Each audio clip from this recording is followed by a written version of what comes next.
بسم الله الرحمن الرحيم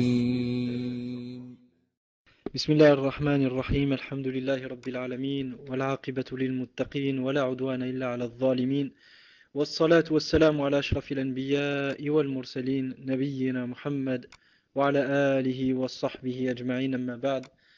Donc après l'écoute de cet audio d'une personne qui est nommée Tchalabi, en premier lieu je souhaite juste tirer l'attention sur une chose, parce qu'il parlait de Salah 19, je suis innocent de la voie de Salah 19 et de la voie des roulettes et de tous ceux qui empruntent dans cette voie-là, dans ce qu'ils ont fait. Je ne suis pas innocent d'eux d'une manière générale tant qu'ils ne font pas de kufr, mais dans cette chose-là je suis innocent d'eux, comme le prophète sallallahu alayhi wa sallam s'est innocenté des premiers khawarij. Maintenant, quant au contenu de cet audio, premièrement, il dit une chose, il dit les takfiriyoun sont des bon, il n'a pas dit sont des koufars, il a dit les takfiriyoun démentent les versets وَمَنْ لَمْ يَحْكُمْ بِمَا أَنزَلَ اللَّهُ فَأُولَٰئِكَ هُمُ الْفَاسِقُونَ وَمَنْ لَمْ يَحْكُمْ بِمَا أَنزَلَ اللَّهُ فَأُولَٰئِكَ هُمُ الظَّالِمُونَ. Il dit donc les takfiriyoun démentent ces versets et disent que ces versets n'existent pas. Franchement, au moins quand tu critiques, ton opposant soit juste. Ne lui fais pas dire qu'il a dit que ce verset n'existe pas. C'est vraiment osé de dire ça. Et dire que ces takfiriyoun disent que ces versets n'existent pas, qu'ils ne croient pas en ces versets, c'est revenir à dire que ces gens-là sont des koufars. Car celui qui dément un verset du Coran en ayant connaissance qu'Allah l'a révélé est un mécréant. Maintenant, à la suite de ça, il a cité une autre shubha, il a dit le hukm, celui qui désobéit à Allah, celui qui désobéit à Allah, à Hakam, celui qui laisse la télé chez lui, je ne sais pas s'il a donné l'exemple de la télé, il a jugé par autre que la loi d'Allah, celui qui ne dit pas à sa femme de mettre le jilbab, il a jugé avec autre que la loi d'Allah. Soit cette personne ignore complètement un chapitre tout entier des fondements même de l'usul de la jurisprudence qui concerne al-haqa'iq, les réalités, et qu'est-ce qu'une réalité shar'iyya, et qu'est-ce qu'une réalité lughawiyya, et qu'est-ce qu'une réalité urfiyya. Soit il ignore ça, soit c'est une personne qui souhaite détruire l'islam de l'intérieur en utilisant des ambiguïtés que toute personne qui n'a ne serait-ce que jeté une seule fois un coup d'œil dans les livres de l'usul serait distinguée.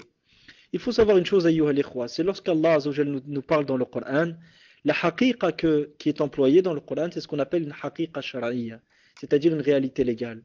Un terme en soi peut avoir trois haqa'iq, peut avoir trois réalités, trois significations.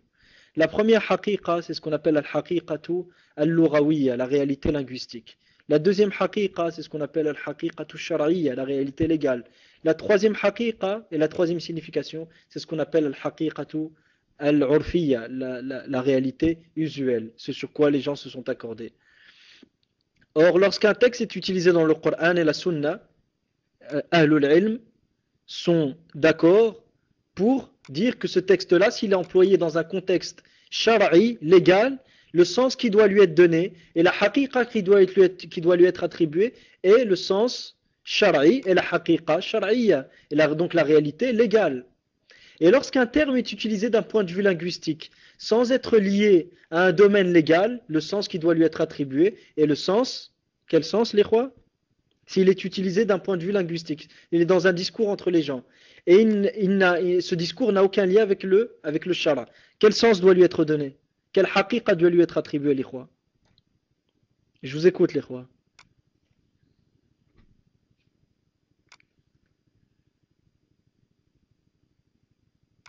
Le sens qui doit lui être donné, la réalité qui doit lui être attribuée, c'est la réalité linguistique.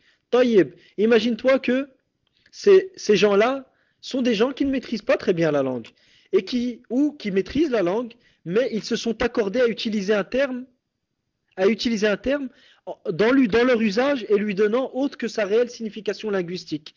Et on s'est rendu compte de ça à ce moment-là. Imagine-toi qu'ils ont fait une transaction. Ils ont fait une transaction. Et dans cette transaction-là, ils disent, par exemple, imagine-toi, tu lui donnes une amana, et imagine comment. Taïb. Il te donne une chose et il te demande de la garder chez toi. Et imaginons que nous sommes auprès de gens qui utilisent le terme wahaba, qui signifie donner, pour vouloir dire je te la laisse en tant que dépôt. Et il te dit wahab tukayaha, je te la laisse en tant que dépôt. Mais lui, ce qu'il vise, et c'est connu dans ce village-là, par exemple, ou dans cette ville-là, que lorsqu'ils utilisent ce terme-là, ils veulent dire par là que je te la laisse en tant que dépôt et non pas que je te la donne pas. Donc à ce moment-là, est-ce qu'on lui donne le sens linguistique ou le sens urfi? Ou la haqiqa al-urfiyya? Voilà, on lui donne donc la haqiqa al-urfiyya. Taïb. Lorsqu'on a une contradiction maintenant, une opposition entre une haqiqa lughawiyya et une haqiqa shar'iyya, et que nous sommes dans un contexte shar'i, quelle signification doit-on donner au terme? Nous avons une contradiction entre une haqiqa lughawiyya et une haqiqa shar'iyya. Et qu'il y a une contradiction, on doit lui donner une signification shar'iyya, non pas lughawiyya. Taïb. Maintenant, est-ce que le shari' Allah Azza wa Jal, c'est un terme que les usuliyin se sont accordés à utiliser pour Allah Azza wa Jal, bien que ce n'est pas un nom d'Allah Azza wa Jal, mais c'est un nom qu'ils ont tiré à partir d'un fi'l qui est tashri'a, qui est la législation. En sachant que la qaïda connue chez Ahl Sunnah, c'est qu'on ne tire pas les asma à partir des af'al, on ne tire pas de nom à partir des actes. Mais c'est un nom sur lequel les usuliyin s'accordent à utiliser pour Allah Azza wa Jal, sans discuter de la validité de l'utilisation de ce nom-là pour Allah ou non. Mais lorsqu'ils utilisent ce terme-là, c'est en tant que ism fa'il, c'est en tant que participe actif et non pas en tant que nom pour Allah Ta'ala. Donc imaginons que, voilà, lorsqu'Allah Azza wa Jal al-Shari', il utilise un terme, un terme, il a une signification linguistique. Et que ce terme-là, d'accord, il a une signification linguistique. Est-ce qu'il est possible qu'il dénude ce terme-là de son sens réel et lui donne une nouvelle signification? Là, Cheikh l'Islam Taymiyyah a dit non, ça ne se passe pas ça. Il dit Allah Azza wa Jalla ne dénude jamais un terme de toute sa signification, mais soit il lui rajoute des choses, soit il lui retire des choses, mais il ne dénude pas de toute sa signification là. Par exemple, as-salat, d'un point de vue linguistique, al-haqiqatul lughawiyya lis-salat, ça veut dire quoi? La réalité linguistique du terme salat, c'est la dua. Mais maintenant, al-haqiqatul shar'iyya, sa réalité légale, c'est quoi? هو التعبد لله تعالى التعبد لله تعالى بمجموع أو بمجموعة من أقوال وأفعال من أعمال وأقوال تبدأ بالتحريم وتنتهي بالتسليم. C'est l'adoration d'Allah par un ensemble de paroles et d'actes qui commence par le tabdil, le takbir, et qui se termine par le taslim. D'accord. Donc on voit que le terme, la haqiqa shar'iyya est beaucoup plus vaste que la haqiqa lughawiyya. Et que la haqiqa shar'iyya a en son, c'est-à-dire intérieurement, et comporte une partie de la haqiqa lughawiyya. Est-ce que c'est bien compris jusque-là? Taïb. Donc, étant donné que nous sommes dans le Coran, donc nous sommes dans un domaine, lughawi, donc nous sommes dans un Coran, nous sommes dans un domaine purement lughawi et non pas shara'i. Étant donné que nous sommes dans le Coran et que nous sommes dans un domaine purement lughawi qui n'a aucun lien avec le shara, donc étant donné que nous sommes dans le Coran et que nous sommes dans un domaine purement lughawi et qui n'a aucun lien avec le shara, donc les termes, on doit leur donner leur sens lughawi, non pas leur sens shara'i. Là, est-ce que vous suivez ce que je dis? Est-ce que j'ai raison dans ce que je viens de dire? J'ai dit, étant donné que nous sommes dans le Coran et que nous sommes dans un domaine purement lughawi, qui n'a rien à voir avec le shara. Voilà, jazakallahu khair. Donc, barakallahu fikum, soyez attentifs. Quand je me trompe, tu me dis, Akhi, tu t'es trompé. Et c'est laysa kadhalik. Tu dis, ce que tu viens de dire n'est pas correct. D'accord. Donc, soyez attentifs, barakallahu fikum. J'ai fait exprès de le faire pour que vous soyez attentifs, Inch'Allah. Donc, étant donné, maintenant, je vais corriger ce que je viens de dire. Étant donné que nous sommes dans le Coran et que nous sommes dans un domaine purement shara'i, et que certains termes peuvent avoir une signification linguistique dans le Coran. Mais pourquoi ils ont une signification linguistique? Parce que le shara ne leur a pas donné une nouvelle signification. Est-ce que c'est bien compris? Parce que le shara ne leur a pas donné une nouvelle signification. C'est pour ça qu'ils gardent leur haqiqa lughawiyya. Et leur haqiqa lughawiyya est en réalité une haqiqa shar'iyya. Est-ce que c'est bien compris jusque-là? Certains termes dans le Coran, leur sens, c'est leur sens lughawi. Mais pour quelle raison? Leur sens lughawi, leur sens shar'i sont les mêmes. Pourquoi? Parce que le Allah Azza wa Jal ne leur a pas donné un nouveau sens shar'i. D'accord. Est-ce que c'est bien compris jusque-là?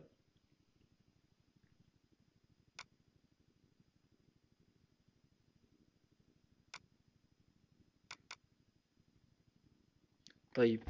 Donc, étant donné que nous sommes dans le Coran et que nous sommes dans un domaine, dans un contexte légal, shara'i, qui a un lien avec le shara, la législation d'Allah, à ce moment-là, les termes, on doit leur donner leur haqiqa shara'iyya. La première chose que nous devons chercher au terme, ce n'est pas sa haqiqa linguistique, sa réalité linguistique et son sens linguistique. On doit chercher son sens légal. Et si nous ne trouvons pas de sens légal, là nous pouvons passer au sens linguistique. Est-ce que c'est juste? On doit, étant donné que nous sommes dans un contexte shara'i, légal, on est dans un contexte où Allah Azza wa Jal établit sa loi. Donc on doit d'abord voir est-ce qu'Allah n'a pas donné un sens à ce terme-là dans la loi. Et si Allah lui a donné un sens dans la loi, est-ce que nous on a le droit de lui donner son sens linguistique après qu'Allah lui ait donné un sens dans la loi? Est-ce qu'après qu'Allah ait établi une haqiqa shar'iyya pour le terme, est-ce que nous on a le droit de lui dire non, on va lui donner nous sa haqiqa linguistique, sa haqiqa lughawiyya? Est-ce qu'on a le droit de faire ça nous? Non. Et c'est la base même de l'erreur des mubtadi'a, al-murji'a. Qu'est-ce qui les a poussés à dire que la foi c'est tasdiq? Parce qu'ils ont pris la haqiqa lughawiyya du terme. Et Ahl Sunnah, lorsqu'ils ont répondu, ils leur ont dit quoi? Ils leur ont dit le terme il a un sens shar'i. Donc pourquoi allez-vous lui donner son sens lughawi? Et même son sens lughawi, nous ne sommes pas tout à fait d'accord avec vous que le sens de l'iman c'est at-tasdiq. Est-ce que vous comprenez à peu près les erreurs qui ont découlé à partir de ces principes erronés? Même les Murji'a, lorsqu'ils ont dit la foi c'est l'iman, l'iman c'est tasdiq, ils ont dit parce que c'est ça son sens linguistique. Et quand Ahl Sunnah ils sont venus leur répondre, ils leur ont dit quoi? Ils leur ont dit vous ne pouvez pas lui donner son sens linguistique dans l'hypothèse où on admet que son sens linguistique c'est l'approbation, c'est le tasdiq. Mais même si c'est le cas, vous ne pouvez pas faire ça. Pourquoi? Parce qu'Allah lui a donné un autre sens. Et l'autre sens, on va l'appeler comment, les rois? L'autre sens, l'autre haqiqa, on va l'appeler comment? On la nomme comment?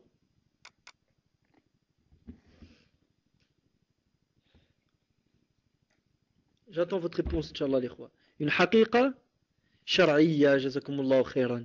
Donc à partir du moment où Allah donne une haqiqa shar'iyya à un terme, on ne va pas, nous, volontairement lui donner sa haqiqa lughawiyya, sinon ça serait une falsification encore de la religion d'Allah Ta'ala. Donc maintenant, وَمَنْ لَمْ يَحْكُمْ بِمَا أَنزَلَ اللَّهُ فَأُولَٰئِكَ هُمُ الْكَافِرُونَ. Ce verset, il était révélé dans quel contexte? La cause de révélation était des juifs qui, c'était soit certains, dans la version de l'imam muslim, deux juifs qui avaient fait zina, et dans une autre, non, la version la plus connue, celle de Muslim, où c'était deux juifs qui avaient fait zina. La cause de révélation, donc il y a eu deux juifs qui ont fait zina, et des juifs qui ont jugé entre eux et ont tranché et ont établi un hukm qui ne pouvait pas être mis en cause dans ce litige-là, par une loi qui était contraire à la loi d'Allah Ta'ala.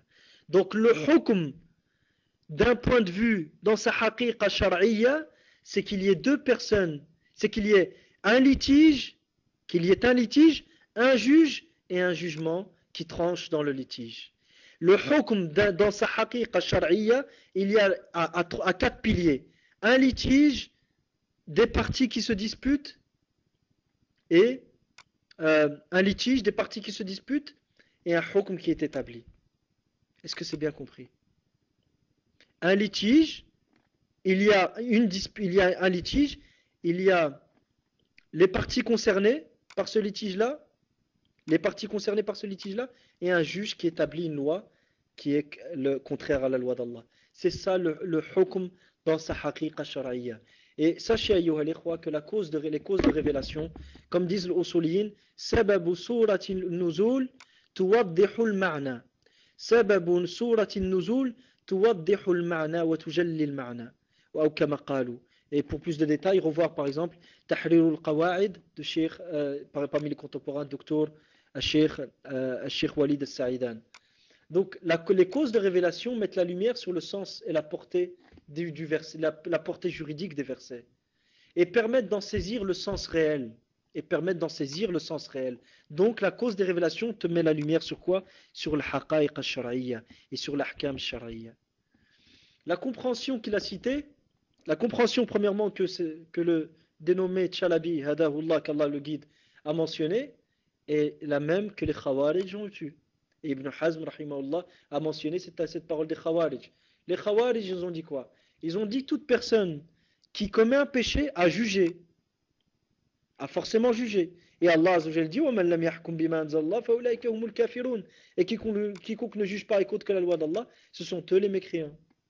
Donc les Khawarij, ils ont pris le sens linguistique du terme et ils l'ont appliqué.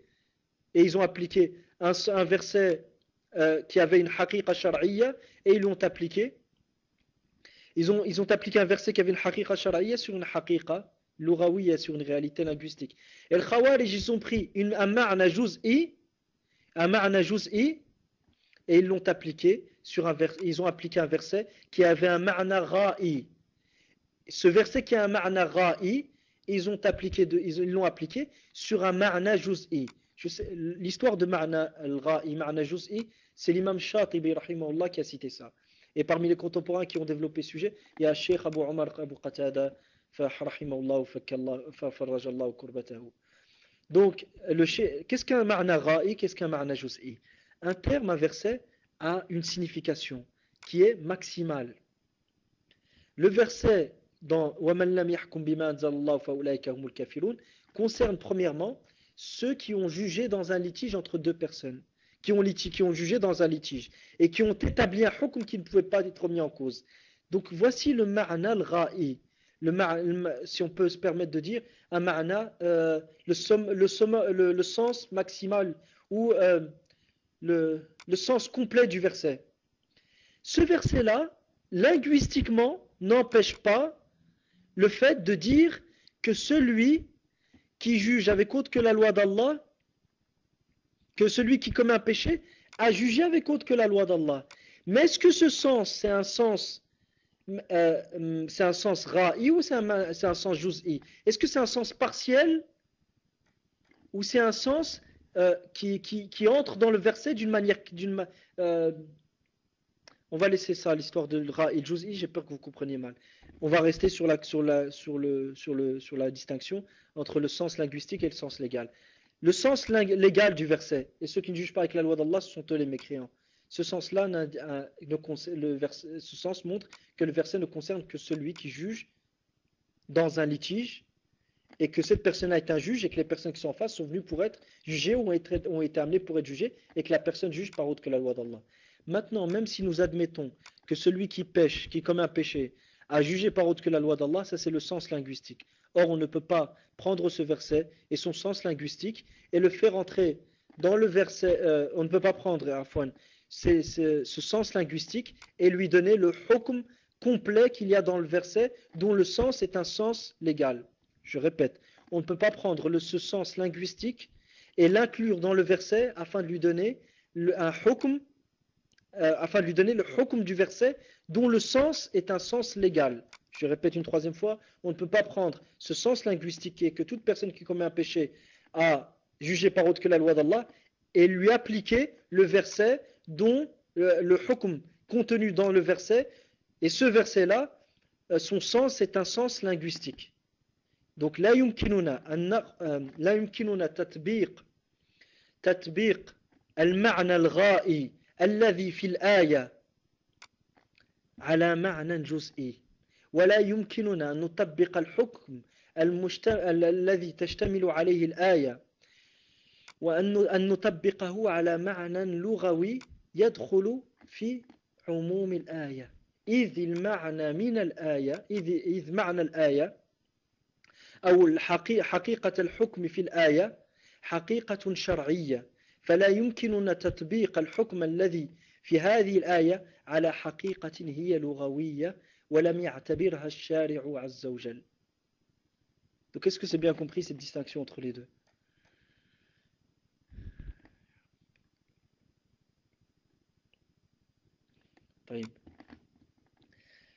Donc je répète, Inch'Allah, donc le jugement, le hukm, a plusieurs significations. Une signification shar'iyya, une signification lughawiyya et une signification urfiyya. Et la cause de révélation, sabab al-nuzul, met la lumière sur le sens et la portée du verset et permet d'en saisir la réelle signification et sous sa haqiqa et sa réalité linguistique, sa réalité. Et permet, le verset, donc la cause de la révélation met la lumière sur le sens et la portée du verset et permet d'en saisir la réalité linguistique. Donc il permet d'en réaliser, le verset, la cause de la révélation met la lumière sur le sens et la portée du verset et permet d'en saisir le sens linguistique. La cause de la révélation nous permet de saisir le sens linguistique du terme et non pas le sens légal. Alhamdulillah. Donc en fait, voilà, jazakumullahu khair, barakallahu fik akhi. Je vous remercie pour votre attention, Inch'Allah. Donc la cause de révélation met la lumière sur le sens, la portée la portée du verset permet d'en saisir le sens réel et la réalité shar'iyya et non pas la réalité lughawiyya. La réalité lughawiyya est définie par la langue. La compréhension que Tchalabi Hadahullah a citée est la compréhension même des Khawarij, du hukm. Et les savants qui ont mené, et une autre chose aussi, il a cité le hadith de Zubayr avec l'Ansari qui avait dit au prophète sallallahu alayhi wa sallam parce que c'est ton cousin. D'accord, c'est une question qu'on se pose. Cette personne-là n'a pas accepté le jugement du prophète sallallahu alayhi wa sallam. D'accord. L'a-t-il accepté, est-ce qu'il ne l'a pas accepté intérieurement ou extérieurement simplement? Cette personne, ce qu'il apparaît du contexte, c'est qu'il ne l'a ni accepté extérieurement ni intérieurement, parce que le verset Allah Azza wa Jalla dit فَلَا وَرَبِّكَ لَا يُؤْمِنُونَ حَتَّى يُحَكِّمُوكَ فِيمَا شَجَرَ بَيْنَهُمْ ثُمَّ لَا يَجِدُوا فِي أَنفُسِهِمْ حَرَجًا مِمَّا قَضَيْتَ وَيُسَلِّمُوا تَسْلِيمًا. Non par ton Seigneur, dans la traduction approximative, non par ton Seigneur, ils ne seront croyants aussi longtemps qu'ils ne te prendront pas comme juge dans leur litige. Deuxièmement, qu'ils ne se soumettront pas puis qu'ils ne ressentent aucune gêne intérieurement face à ce que devant ce que tu as devant ton jugement, et qu'ils se soumettent d'une totale soumission. Donc dans ce verset-là, le verset a été révélé pour blâmer une personne qui était ce Ansari. D'accord. Selon le contexte du verset, ce Ansari n'avait pas accepté le jugement intérieur du prophète sallallahu alayhi wa sallam, le jugement du prophète sallallahu alayhi wa sallam. Il ne l'a pas accepté ni intérieurement ni extérieurement. D'accord. Donc ce Ansari, selon vous, selon ce qu'on comprend, il n'a pas accepté le jugement du prophète sallallahu alayhi wa sallam intérieurement. Et il ne l'a pas accepté intérieurement. D'accord. Les savants qui ont fait le tafsil sur le hukm bi ghayri ma anzallah, même pour le qawanin, ils ont dit quoi? Donc les savants qui ont même cité le tafsil sur le hukm avec autre que la loi d'Allah sont d'accord que celui qui n'accepte pas le jugement d'Allah et n'en est pas satisfait intérieurement et répugne le jugement d'Allah intérieurement n'est pas musulman. Et que la condition est qu'il considère sa loi, la loi d'Allah, meilleure que ce que que son jugement à lui. Et ces savants-là n'ont jamais parlé de celui qui n'accepte pas le jugement d'Allah intérieurement et qui ne se soumet pas au jugement du prophète sallallahu alayhi wa sallam intérieurement et qui ressent une gêne vis-à-vis du jugement du prophète sallallahu alayhi wa sallam intérieurement. Ils n'ont jamais parlé de celui-ci. Donc s'ils n'ont pas parlé de ça, appliquer ces paroles de savants sur ce hadith-là, ou amener ce hadith pour appuyer ces paroles de savants, est hors contexte. Il est complètement hors contexte. Ça, c'est une première chose. Deuxièmement, al-Usuliyin, ils ont divergé. Sur quelle question? Est-ce qu'il est permis, après que les savants, que les mujtahidines d'une époque, aient argumenté par un argument sur une question donnée? Imaginez qu'ils ont eu deux avis, d'accord? Et que chacun qui a eu ces deux avis-là,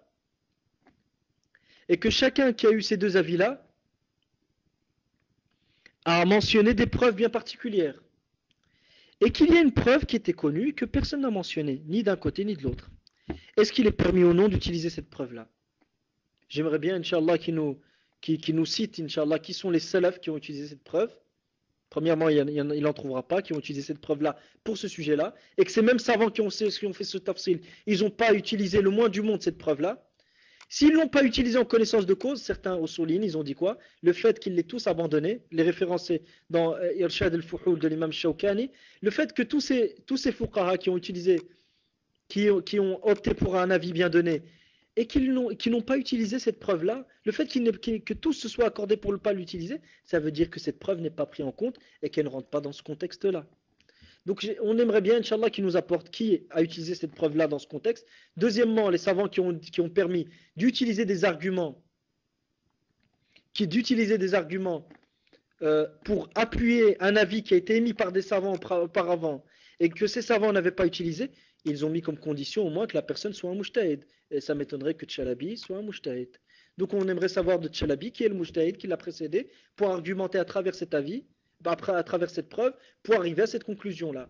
Mais on voit à travers le premier point qu'il est clair que cette personne, que ces savants, que nul n'a jamais parlé de ce hadith-là. Parce que dans ce hadith, cette personne-là n'a même pas accepté le jugement d'Allah, le jugement du prophète sallallahu alayhi wa sallam intérieurement. Donc est-ce que vous dites que celui qui déteste le jugement du prophète sallallahu alayhi wa sallam intérieurement, celui qui ne se soumet pas au jugement du prophète intérieurement, il est musulman? Vous ne dites pas ça. À moins que ce soit une nouvelle bid'a, shani'a, que vous ayez apportée aujourd'hui. Mais sinon, en dehors de ça, les paroles que vous amenez, que ce soit de Cheikh Ibn Baz ou de d'autres, ils ne parlent pas de ça. Ils ne parlent pas de celui qui déteste la loi d'Allah Azza wa Jal. Il parle de celui qui considère qu'il est pécheur. Et est-ce que vous... Subhanallah al-Azim, méditez, ayyuha al-ikhwa.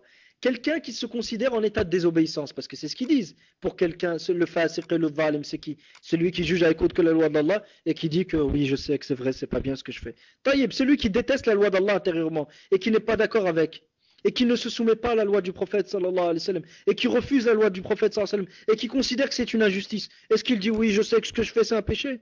Est-ce qu'il dit ça? Billah alaykoum, est-ce que cette personne il dit ça? Même la condition qui sont mentionnées, il ne la respecte même pas. Cette personne qui, intérieurement, il dit que la loi du prophète est une injustice. Intérieurement, extérieurement, il dit que c'est une injustice, la loi du prophète sallallahu alayhi wa sallam. Il ne se soumet pas à la loi du prophète sallallahu alayhi wa sallam intérieurement. Il ressent une gêne vis-à-vis de la loi du prophète. Comment cette personne peut-il reconnaître, oui, je sais que je suis dans le péché et que la loi d'Allah est meilleure? Comment il peut faire ça? Enfin, subhanallah al-azim, qu'Allah nous guide nos cœurs et nous raffermit sur le tawhid. Deuxièmement, ça c'est une autre chose par rapport à ce hadith, les savants tels qu'Ibn Hazm rahimahullah et d'autres ont mentionné que ces gens, Ibn Hazm en particulier a mentionné que ces gens, par exemple cette personne dans le verset Fala wa rabbik, les personnes mentionnées dans وَلَقَدْ قَالُوا كَلِمَةَ الْكُفْرِ وَكَفَرُوا بَعْدَ إِسْلَامِهِمْ وَلَئِنْ سَأَلْتَهُمْ لَيَقُولُنَّ إِنَّمَا كُنَّا نَخُوضُ وَنَلْعَبُ.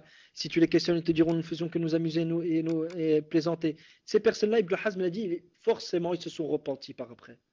Forcément ils se sont repentis, sinon le prophète sallallahu alayhi wa sallam leur aurait appliqué la peine. Et il disait Ibn Hazm, celui qui prétend que le prophète sallallahu alayhi wa sallam savait que c'était des mécréants, il leur a pas appliqué la peine, et lui-même mécréant. Imaginez la gravité de ça. Donc Ibn Hazm a justifié le fait que le prophète n'ait pas appliqué la peine sur eux par le fait qu'ils soient repentis. Non pas que ce qu'ils ont commis n'était pas du kufr. Non pas que ce qu'ils ont commis n'était pas du kufr. Mais il a dit pourquoi le prophète n'a pas appliqué la peine sur eux, c'est que ces personnes-là ont manifesté leur repentir. Et c'était un devoir qu'ils aient manifesté leur repentir. Et s'ils n'avaient pas manifesté leur repentir, le prophète sallallahu alayhi wa sallam leur aurait forcément appliqué la peine. Et celui qui prétend que le prophète savait d'eux que c'était des mécréants et n'a pas appliqué la peine, cette personne-là est mécréant. C'est les paroles même d'Ibn Hazm. Donc, que ces gens aujourd'hui, ces contemporains viennent et nous disent que le prophète n'a pas appliqué la peine parce que ces gens-là, ce qu'ils ont fait n'était pas du kufr, soit ils ont été guidés, imma annakum irtadaytum ila hadin hiya khayr wa ahsan min hadi as-salaf al-awwalin, soit ils ont été guidés, ils ont été orientés vers une guidée et vers un chemin qui est plus droit que celui des premiers, wa imma annakum ibtada'tum bid'atan shani'a, soit vous avez apporté dans la religion une innovation, une hérésie qui est énorme. Fa'afanillahu wa iyyakum min dhalik wa hadanillahu wa iyyakum. Donc les versets sur le hukm bi ghayri ma anzallah sont d'accord à dire, tous ceux qui ont exposé ces versets et qui optent pour l'avis qu'il y a un tafsil, sont d'accord à dire, même selon leur compréhension, que la personne doit reconnaître que la loi d'Allah est meilleure et doit aimer la loi d'Allah intérieurement et ne considère pas celui le hukm, non. Et ne considère pas le hukm de l'islam comme étant injuste, comme dans ce récit. Parce que cette personne dans ce récit, il a considéré le jugement du prophète, qui est le jugement de l'islam, comme étant injuste. Est-ce que les savants qui ont fait le tafsil, qui sont leurs savants, est-ce que ces personnes-là, ces savants-là, ils ont dit que celui qui considère la loi de l'islam comme étant injuste, est-ce qu'ils ont dit celui-ci, c'est un fasiq et c'est un zalim mais c'est pas un kafir? Ils n'ont jamais dit ça. Donc ces gens aujourd'hui, ils font même dire aux savants dont ils prennent ce qu'ils n'ont pas dit, qu'Allah nous préserve. Deuxièmement, si considérer que cette loi est injuste intérieurement, Parce qu'ils vont dire non, mais attendez, nous on vous a pas dit que cette personne-là, sahabi-là, l'a considéré injuste intérieurement. On vous a dit simplement celui qui considère, qui montre qu'il n'est pas d'accord avec la loi du prophète sallallahu extérieurement, il n'est pas mécréant s'il n'y croit pas intérieurement. On leur dit d'accord, attendez, juste une chose, on voudrait juste comprendre. Si considérer que cette loi est injuste intérieurement, dans son cœur, et du kufr et de la mécréance, comme vous le dites, si vous venez à adhérer à ça, prononcer et manifester cet acte, en apparence, reviendrait à prononcer et manifester ce qui est en soi du kufr. Or, Allah Azza wa Jal dit وَلَقَدْ قَالُوا كَلِمَةَ الْكُفْرِ وَكَفَرُوا بَعْدَ إِسْلَامِهِمْ. Et ils ont certes dit une parole de mécréance, et ils ont mécru après leur islam. Donc si une chose est du kufr intérieurement, manifester ce kufr extérieurement est du kufr en soi. Donc il n'y a aucune différence. Donc si considérer que cette loi est injuste intérieurement dans son cœur et du kufr, prononcer et manifester cet acte en apparence est du kufr de même. Dans quel cas les actes extérieurs, et ça c'est une autre mas'ala qu'Inch'Allah Azza wa Jal on en traitera, parce que beaucoup de ces sujets qui ont été mentionnés ici, ça revient au sol fiqh, et c'est pour ça que je vous demande d'être attentifs et assidus Inch'Allah dans vos révisions et dans les cours de l'usul. Wallah, c'est une ni'ma, ça va vous aider à défendre votre aqidah comme on l'a dit auparavant, Inch'Allah ta'ala, ça va vous défendre à vous protéger vous-même, à savoir comment répondre et à soutenir la religion d'Allah Ta'ala d'une manière convenable et d'une manière ilmiya scientifique. Donc, si un acte est de la mécréance intérieurement, comme par exemple la satisfaction du kufr, ou comme par exemple détester l'islam, ou une loi de l'islam, quels sont ceux parmi les paroles et les actes en apparence qui indiquent cette mécréance intérieure? Ça rentre dans un chapitre qu'on appelle Shurut al-Illa. C'est tout un chapitre qui est sur le Babul Ilal, al-Illa et Shurut al-Illa et ainsi de suite. Il y a les conditions de l'Illa, Qawadi al-Illa, ce qui remet en cause la cause qui motive la présence d'un jugement et d'autres. Les savants ils se sont accordés à dire une chose, c'est que al-Ilal al-Ghayr mundabita, al-Ilal al-Khafiyya, الأسباب العلل الخفية لا تصلح كعلل شرعية. Les causes légales, les causes intérieures et qui échappent aux yeux des gens, donc les causes intérieures, ne peuvent pas servir de cause légale pour motiver les ahkam en apparence. Je vous donne un exemple concret. Le fait d'être d'accord dans une transaction, est-ce que c'est en apparence ou c'est intérieur? Est-ce que c'est en apparence ou intérieur? D'être d'accord dans une transaction commerciale.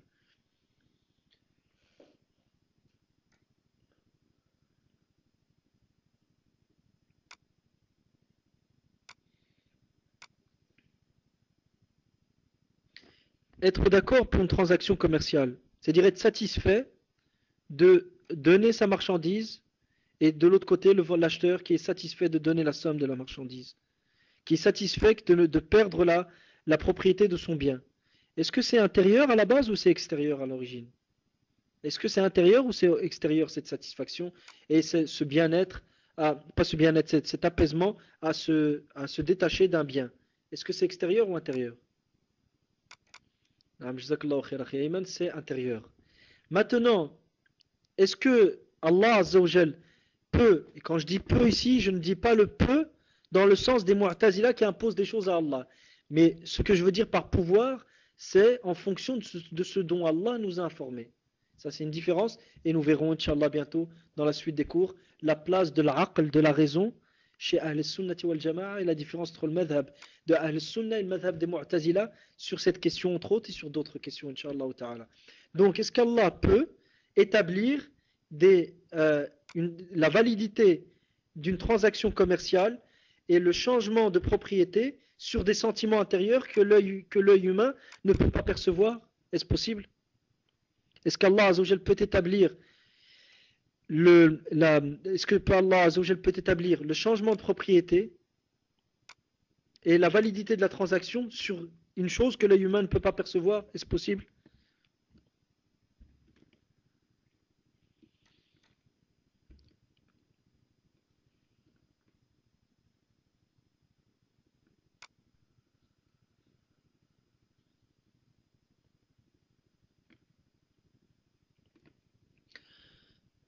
En général, Inch'Allah, sachez donc, ayyuha al-ikhwa, que l'usuliyin, ils disent Allah n'établit pas de ahkam shar'iyya sur des choses que des ilal des ahkam shar'iyya sur base de causes légales de ilal qui ne sont pas perceptibles à l'œil humain.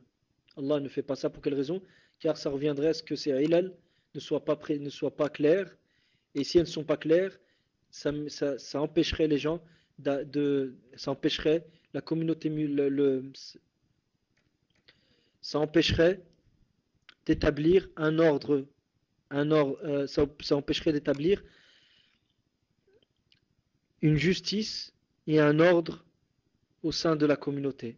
Parce que si on commence à dire que les choses dépendent de ce qu'il y a à l'intérieur, mais étant donné que moi je ne vois pas ce qu'il y a dans ton cœur et que toi tu ne vois pas ce qu'il y a dans mon cœur, et que moi je peux prétendre non, intérieurement, moi je ne voulais pas lui donner cette marchandise, moi je lui ai juste prêté, l'autre il dit non, moi il me l'a dit, et ce que j'ai compris intérieurement c'est qu'il voulait ça, donc là à ce moment-là ce serait le fawda, l'anarchie, et il n'y aurait pas d'ordre. Il n'y aurait pas d'ordre. Donc Allah Azzawajal établit les ahkam en fonction de paroles et d'actes clairs et précis et explicites. Et certaines fois, donc clair et précis. Donc étant donné que, je vais revenir, Inch'Allah, peut-être que ce genre de choses,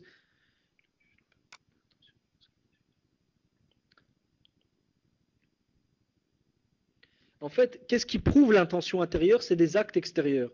Mais maintenant, les actes qui prouvent cette intention doivent être précis et clairs. Donc ce que je veux dire par là, c'est quoi? C'est que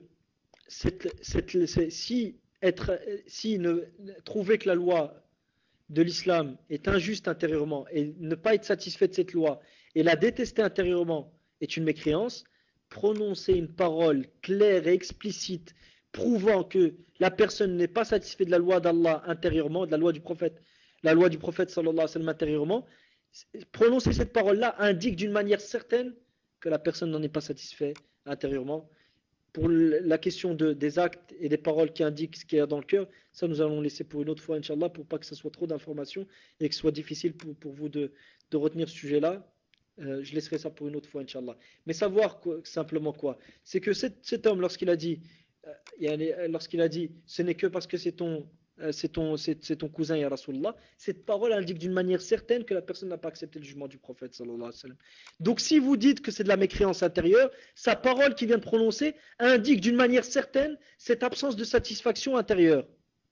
Si vous dites que ne pas être satisfait de la loi du prophète sallallahu alayhi wa sallam intérieurement et du kufr, sachez que cette parole est d'une manière certaine, indique d'une manière certaine cette absence de satisfaction intérieure. Donc si elle indique d'une manière certaine cette absence de satisfaction intérieure, et étant donné, et vu que Allah Azza wa Jalla établit l'ahkam en fonction de l'apparence et non pas en fonction de ce qu'il y a dans le cœur, et que ici nous avons une parole qui indique d'une manière certaine un acte qui est l'absence de satisfaction intérieure et qui est en soi du kufr, donc cette parole est elle-même du kufr, vu qu'elle indique d'une manière certaine l'absence de satisfaction intérieure, donc dans ce cas-là vous n'avez d'autre choix que de dire que cet homme a commis de la mécréance majeure. Et toute votre istidlal et votre argumentation et vos théories et votre déduction tombent à l'eau.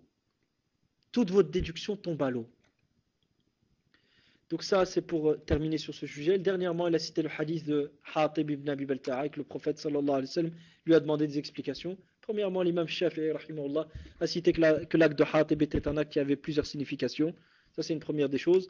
Deuxièmement, donc ça, le hadith de Hatib est valable pour les actes qui ont plusieurs significations, non pas les actes qui n'ont qu'une seule et même signification, ce qu'on appelle le muhtamalat ou le muhtamal, et non pas sarih.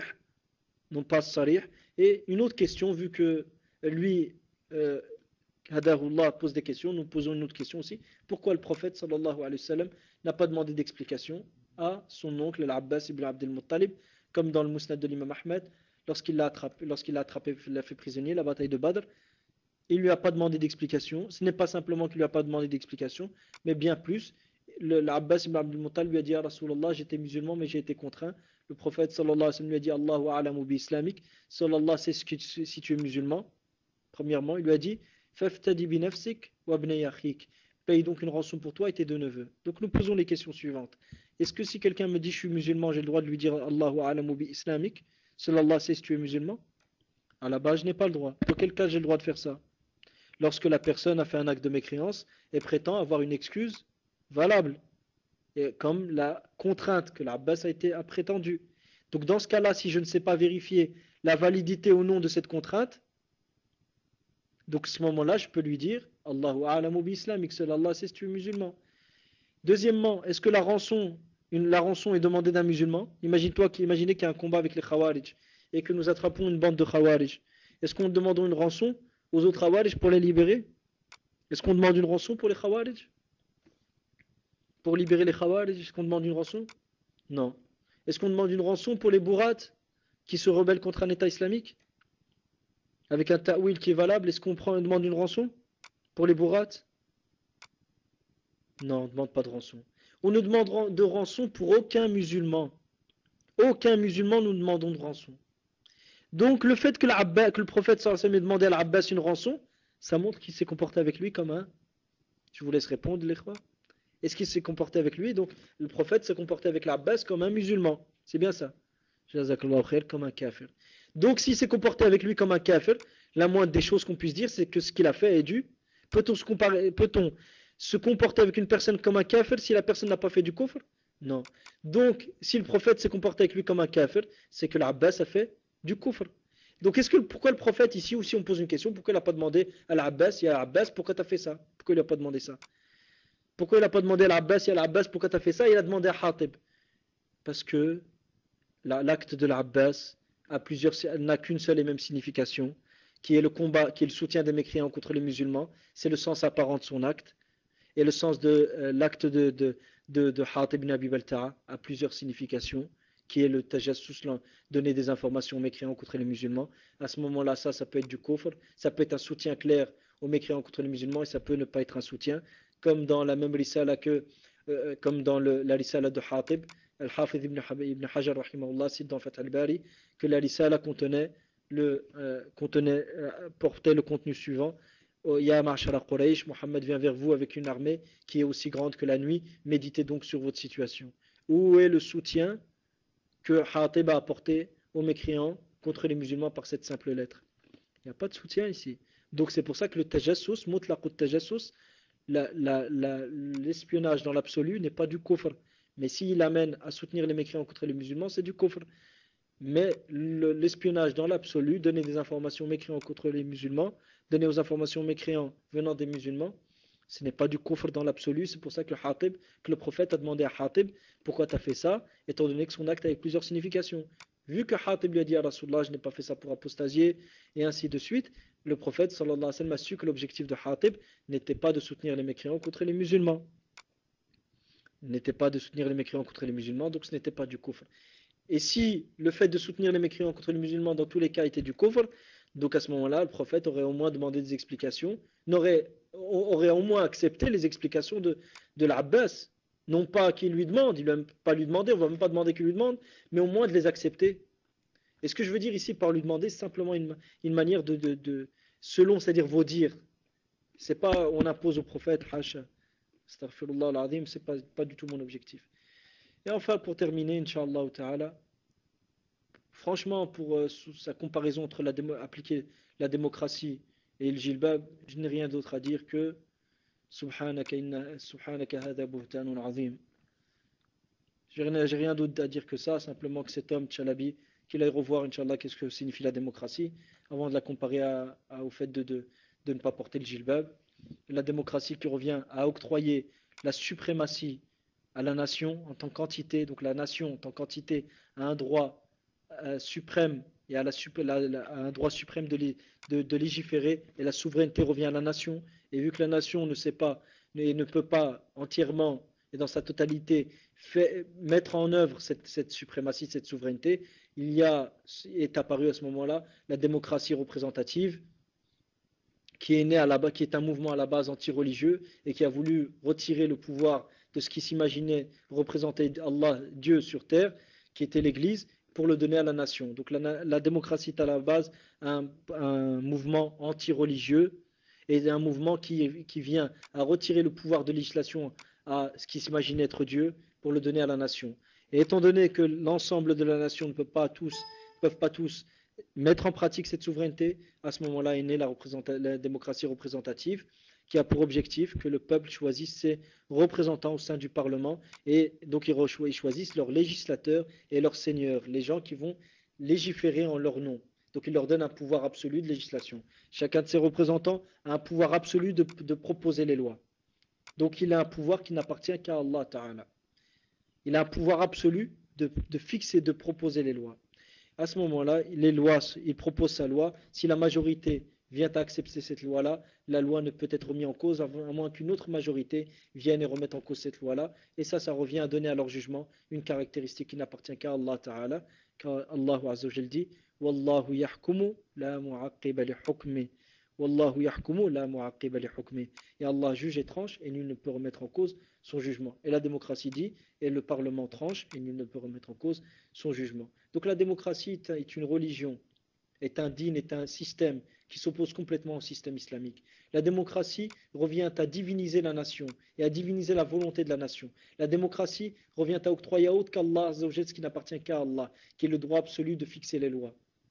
Donc maintenant, comparer la démocratie à porter le djilbab, franchement, c'est osé et franchement, c'est de la bêtise humaine, c'est tout, c'est aberrant, c'est de la bêtise humaine. Franchement, je trouve pas les mots pour décrire ça. Wallahu ta'ala a'la wa a'lam.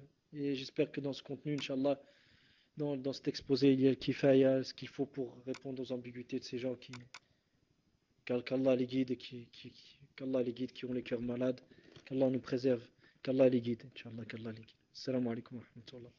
Assalamu alaikum.